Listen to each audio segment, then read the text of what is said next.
Well,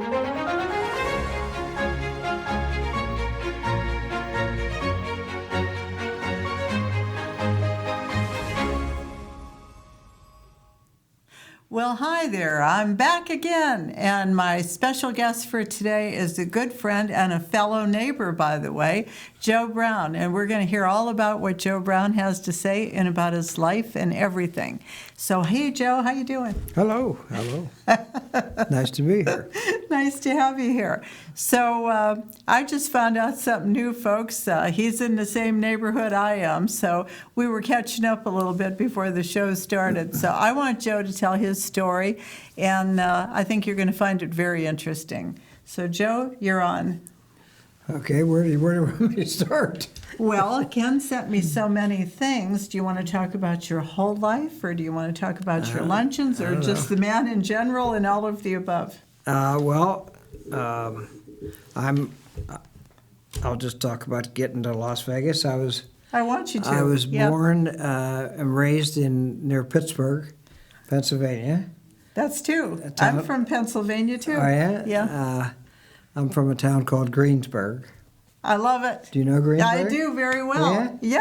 Yes. Well, my family, both sides, were in Greensburg from the 1700s on. Uh-huh. And my dad's family had a drugstore in the very center of downtown for over 100 years. Oh, wow. And my mother's family were in the coal and business. I knew I liked you. Yeah. I did. And in mid-50s, we moved to Fort Lauderdale, Florida, and ended up in Pompano Beach after 2 or 3 years. But Pompano Beach kind of became my home, where I went away to college in Virginia, University of Virginia, and law school up there too at Washington and Lee. Okay. And in 1968, when I was in my last couple months of law school, I got this crazy job offer from a judge in Las Vegas, Nevada, of all places. Really? And I had never been west of New Orleans. Wow. So it was so preposterous that myself and 3 friends who were all coming out of a class and saw the notice, we sent him resumes, and a week or 2 later, I got a phone call saying that I had the job. I didn't even... Las Vegas, here we come. I didn't even remember doing it, but I confessed to the judge that it was a joke, that we just couldn't imagine what it was like practicing in Las Vegas, whether you needed to have blue suede shoes to go to court or whatever. But the judge was persistent and talked me into trying it out for 1 year. And my wife and I we'd been married not quite 2 years, and we thought, why not? We got no burdens, no obligations. We'll see the West and then get serious next year. Yeah. So this was a big town of 160,000 people. You've been here for a long time, haven't you? Yeah. Wow. And everyone was so warm and friendly. Even all the mobsters invited us to dinner, and every time I'd meet somebody who was an executive at one of the hotels, they'd say, "Come see the show on me, be our guest, welcome to town," those kind of things. So I got to know the man who ran Caesar's Palace and every major hotel. And finally, one day I was asked, what are you going to do next year? And I said, well, I think I'm going to Atlanta. And they said, well, why didn't you stay here? One guy, a fellow man named Tom Bell, said, we're going to start a law firm. We're going to do all Howard Hughes's work. So if you will stay, we'd like to offer you a job to practice with Governor Paul Laxalt's brother, and then hopefully next year when the governor comes out of office, he will join the firm as well. And then to add to that, my boyhood hero in football was a fellow named Eddie LeBaron, who was the quarterback for the Washington Redskins. And then when they started the Dallas Cowboys franchise, he was their first quarterback. Wow. And the thing that drew me to him was he and I were about the same size. So Eddie was 5'7", about 160 pounds. Yeah. He was an All-American in college and was All-Pro. Yeah. So that was just too tantalizing to turn down. I said, well, I think I'll stay one more year. Yeah. And so by that time, the end of that year, I was hooked. And Las Vegas was your home, huh? and got to be so friends with everybody who was anybody in town in those days. They just rolled open the red carpet and were so welcoming, and we just enjoyed the heck out of living in Nevada. What a beautiful story so far. Wow. Yeah. So keep going. I mean, this is so cool, Joe. I mean, I love it. Well, as I said, Howard Hughes had 6 hotels in Las Vegas and 1 in Reno. And I did a lot of little, whatever came down the pike in terms of legal work for the hotels. But Hughes also owned 3 ranches. He did? One of which is now our state park, Spring Mountain State Park out in Red Rock. Really? That was a ranch owned by Howard Hughes. I didn't know that. And before that had been owned by a woman named Vera von Krupp. And so I became friends with the man who ran the Nevada Empire on behalf of Hughes, and that was Bob Mayhew. Yeah. And Bob was a wonderful man, but despite his background, he had been a counter spy in World War II. He'd been FBI. He had represented all kinds of incredible. They said the old movie show or the TV show, Mission Impossible. Yeah. Was based largely on Bob Mayhew's career. It was. That's wow. what they say. Well, see, we're learning new things. Yes. My audience loves this. So, despite his being probably next to the governor himself, the most powerful man in the state, he was just down to earth and welcoming to my wife and I, and we just became friends over the years. I used to play tennis with him. I met a lot of people on the tennis court. I met Kirk Kerkorian. He couldn't have been nicer. I played with him 3 or 4 times. Wow. And the Thomases, Perry Thomas and his wife, Peggy. Wonderful people. Yes. Wow. So Bob Mayhew, all the Greenspuns, the Macs, they all. So everybody who was anybody, Yes, they were. We all just would play mixed doubles on Sundays at the Las Vegas Country Club. Oh, that's wonderful. And well, you lived at the country club for a while, didn't you? No, I never lived there. We have lived always on the west side of town, starting right near Rancho and Oakey, an area called Glen Heather. Okay. We bought that house in 1969 for $31,000, and I was scared that I couldn't make the payments. Wow. It was $259 a month. It's amazing how things change, isn't it? Yep. Yeah, but it's relative to the time. That's right. Really. Wow. Yep. Well, the luncheons, I mean, they're a big deal. I used to go to your luncheons when I lived down there. I lived at Las Vegas Country Club, and then I lived at Turnberry. And I would go to the Las Vegas Country Club luncheons, but now I understand you're at Ahern. Is that correct? Yes. We started out at the Las Vegas Country Club, and during COVID, they were... right there. They were real sissies over there. They wanted to Oh, what's that? See, I've got pictures. Rick is showing pictures about Okay. you at the Ahern. Yeah, well, they wanted I to- did my homework there, Joe. You should be proud of me. Yeah, they wanted to follow and go above and beyond the COVID rules. They Oh, wanted no. to only have, one or two, like 2 or 3 people at each table, and they would limit the number of people we could have to, I believe it was Oh, no. 30 or something like that. Plus, they wanted to raise the per plate cost of the lunch to $60. Oh, no. So there were we had too many people wanting us to Yeah. go there. Yeah. Lowry's wanted us, and Sterling Club did, and I had been over to the Ahern Hotel, and it was a nice facility, and Yeah. Don Ahern was very welcoming and solicitous and wanted us to come, so we decided to go to Ahern.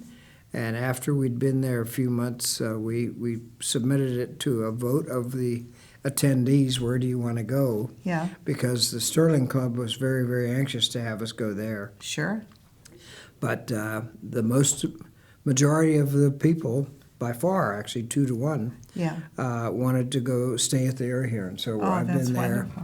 I think I've been there since about 3 years, 4 years. So tell our audience about this. For anybody that doesn't know about your luncheons, I mean, they're fabulous, but I want Joe to tell you in his Well, own words. It's monthly, correct? The reason why I call it the Bob Mayhew Luncheon is Yeah. that I ran into Bob at a wake, a funeral for a mutual friend, and he and I ended up sitting at the same table and had a great chat, as we always did when we got together. And as we parted, I said, Bob, I just love being with you so much that we should have a regularly scheduled lunch. And he said, that's a great idea. So we started having lunch once a month.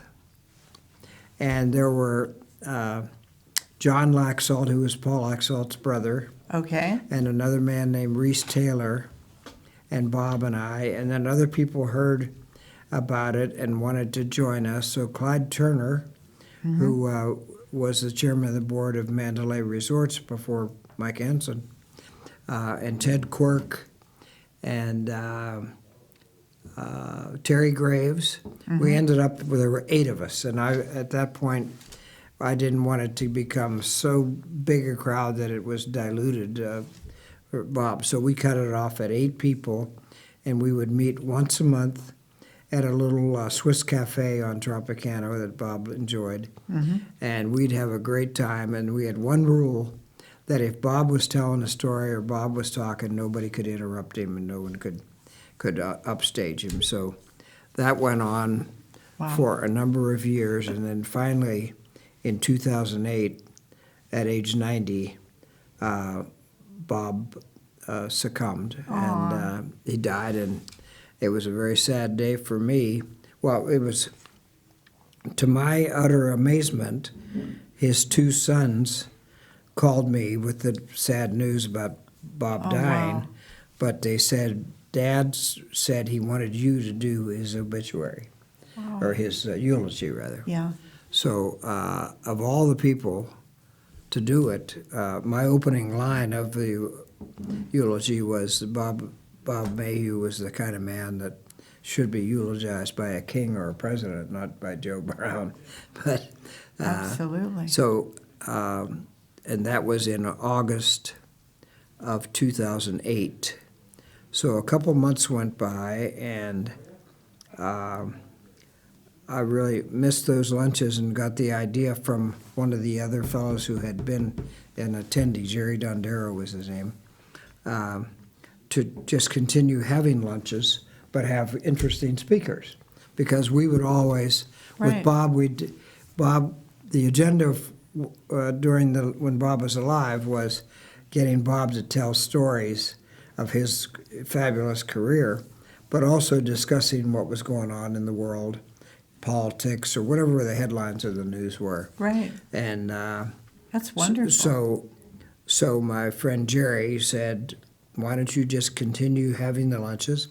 and get interesting people to talk about what's going on in the world, what's going on in Nevada and in Las Vegas, and so And go from there. I Yeah. started October of 2008 having the first, and out of deference and respect to Bob Mayhew, I called it the Bob Mayhew Luncheon.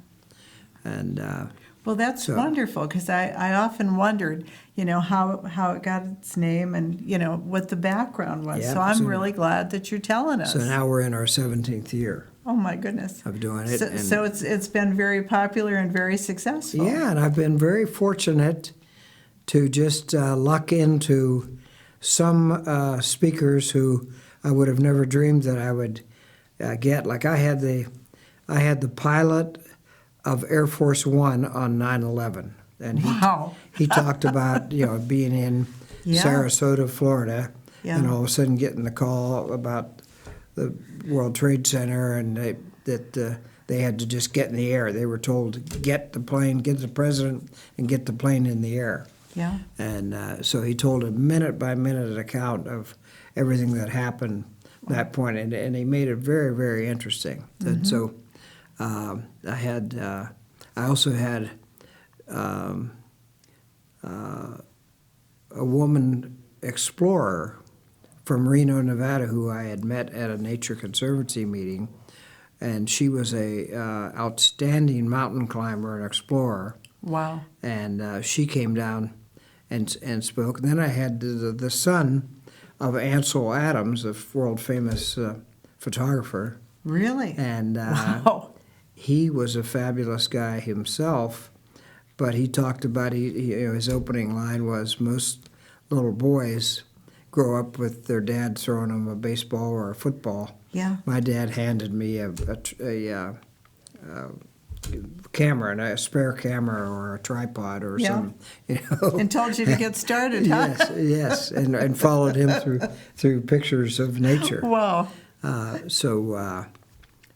then of course I've had things of critical importance to Nevada. I've had the sheriff many times, various sheriffs. Yes. I had the Sheriff Lombardo's come in right after the terrible shootings, October 1 shootings. Oh, that had to be an interesting talk, Yeah. let me tell you. Yep, I've Yeah. had the head of the water district a number of times, going back to Pat Mulroy, Yeah. and head of county commissioners on talking on critical issues to us. And well, recently I had the very, very colorful ex-mayor Oscar Goodman. Oh, who- I love Oscar. Yes, and we had a huge crowd I'll bet. for Oscar. Yeah. Biggest crowd we've ever had. Yeah. We had 235 people there, Wow. and he was. I bet it was standing room only, wasn't it? Yeah, he did not disappoint. He No, was, he's he was- amazing. he was hilarious, and Yeah. he was very informative. Yeah. Next month, by the way, they're always the first Wednesday Okay. of each month. So put that on your calendar, Yeah, folks. you just have to let us know so that we have adequate seats and adequate food. And this is at the Ahern, and how much is it to It's go? $40. For what, a 3-course meal?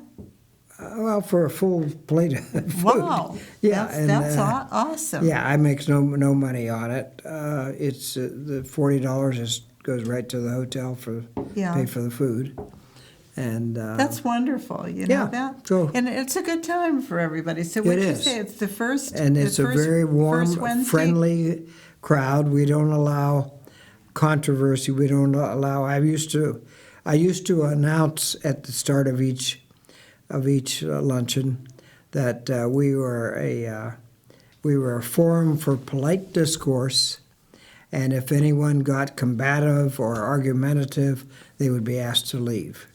That's true. You could disagree with the speaker, Yeah. but you disagreed politely. Correct. You know, Yeah. so- Well, you want to have a good time. Yes. You know, everybody wants to enjoy themselves. So again, it's what, the first Wednesday? Of each month, yeah. Okay.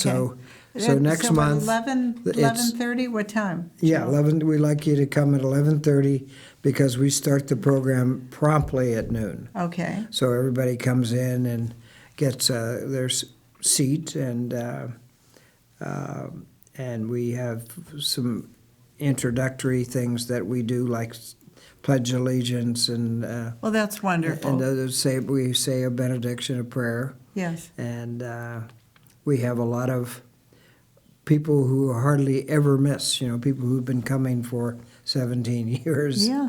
And it's a Yeah. very friendly, warm crowd. Everybody it's like a family. Everybody Well, knows that's everybody. what you want. Yeah. I mean, to me, that's my idea of going out for lunch. And you get to see your friends and enjoy a wonderful program and a fantastic luncheon. Yes. And another thing we have is once each election year, Okay. so it'll be this year, Okay. I get my law partner, former Governor Bob List, to speak on the Republican side, and my dear friend Richard Bryan, former Governor and Senator Richard Bryan, speaks on behalf of the Democrats. And then we have a moderator this year. It's going to be Steve Sebelius. Okay. Steve has done it a couple times, 2 or 3 times, and since my luncheons are always the first Wednesday, Okay. and the election is the first Tuesday, Right. so we have the results the next day of the election, and so Steve, Dick, and Bob analyze the election results and comment on them, and there's a little good-natured ribbing back and forth. You got to put me down. I'm coming back. I'm on this side of town. I'm going to be a regular for you. Right. Bring my husband, Steve. That'll be fun. Right. I'm looking forward to it. I really am. You know, it's interesting. Your life has been completely filled, hasn't it, with everything? Well, you've been in Las Vegas then from the beginning, haven't you? I've been here since '68. Wow, that is a long Yeah, time. and there's You've not seen very many people No. anymore that No. that have been here that long. Wow. Wow. Yeah. So what would you like to see happen, Joe, that hasn't happened so far? If you were going to look in your crystal ball, what would you Oh boy. see? That's an interesting question. Well, not long ago, the answer to that question would have been professional sports. Yes. Yeah. Because Carolyn, she got it's involved just in all that. of a sudden Goodman. we are Yeah. a sports town. We are. I mean, really, just in the last 6-7 years, Mm-hmm. we have become as many major league sports teams as any city in America. Yeah. And it's absolutely fabulous. We have a wonderful arena, the Allegiant Stadium. Absolutely. We have the greatest facilities. I was lucky to be at the Mandalay Auditorium the other day when Aja Wilson set the record for most points scored in a season. She Really? made 1,000. That had to be totally amazing. She reached 1,000 points in one season. Wow. And I don't have season tickets to the Raiders games, but fortunately I have some very generous friends who I usually get invited to a couple, 2 or 3 games every year. Oh, that's wonderful. So I get to see the Raiders and See, the best of the best. and the hockey team is so wonderful. Oh, they're great. Yeah. Yeah. So we're it just- very lucky. This is And a I'm wonderful looking forward town. to baseball. Oh, yeah. Having it here. I go to the Aviators Yeah. games, and They're wonderful up in our neighborhood up there. as you in know, Summerlin. yes, it's in our neighborhood, so Uh-huh. it's a great thing to have close by. Downtown Summerlin has been a terrific thing, It has. for it's us. fabulous. Yeah. and we've got a lot of excellent restaurants in our neighborhood now. We do. Yes. So in a way, I kinda wish we could keep all the good things and avoid or do away with some of the bad things that necessarily come with Right. growth, and that is traffic nightmares Oh, yeah. and crime. Yes. There's some negatives. I'm excited to read about Elaine Wynn's project of building a first-class art museum here. That's going to be Because wonderful. I have been very, very proud of our Smith Center. Oh, yes. That's a Yes. real asset to the community. It's interesting. Most people, when they first come to Las Vegas, they don't realize, they're in for the gambling and all this stuff on the Strip, and they don't realize all the other things that encompass Las Vegas anymore, do they? That's right. I mean, all the things that we have to offer. It's just totally amazing. I'm so glad you came on the show today, I got to tell you.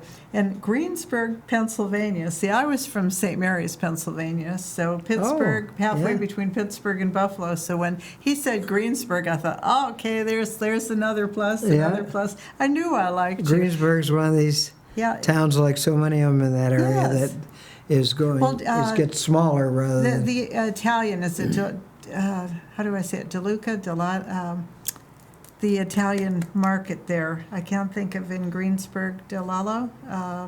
What am I trying to say? I don't know. Yeah, that was like a big market in Greensburg area too. That they Maybe that's come along since I left there. maybe since you left there. I yeah. get back there. Yeah. Do you frequently. still have family there? I have lots of family because, as I said, Yeah. my mother's family were all Irish Catholics, and so they had Yeah. lots of kids, and Yeah.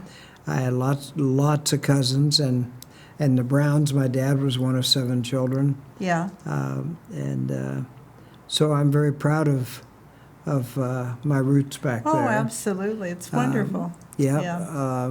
We have a good grounding, don't we? Pennsylvania, it kind of instills certain things in you, Yeah, like where you. I think the people are just salt of the earth, They are. warm, They are. friendly people. When I was a Yes. kid, you never heard of locking a door. No, I never did that back in Pennsylvania either. No, on it was Friday great. night, every single person in town was in the football stadium. That's right. Watching And then Greensburg Friday High night play. fish fries and the Yeah. whole 9 yards. Yeah, and the fire stations, which they called the hose company. Yeah, that's it. They would move the fire truck out of the station Right. and have polka parties. That's and, it. Yep.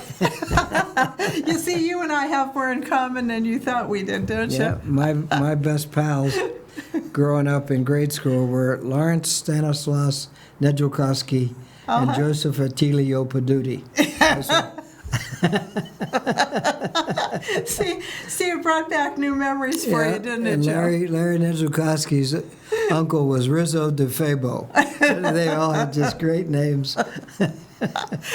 Well, you know what? I'll bet you folks didn't think we were going to have this type of show today, but I got to tell you, I've never been happier. I'm so glad to have Joe on my show, and I really and truly hope he'll be back again. Will you promise to come back and see me again? Sure. We'll talk some more about back east and then what's happening here and our neighborhood up in the Ridges. So that's great.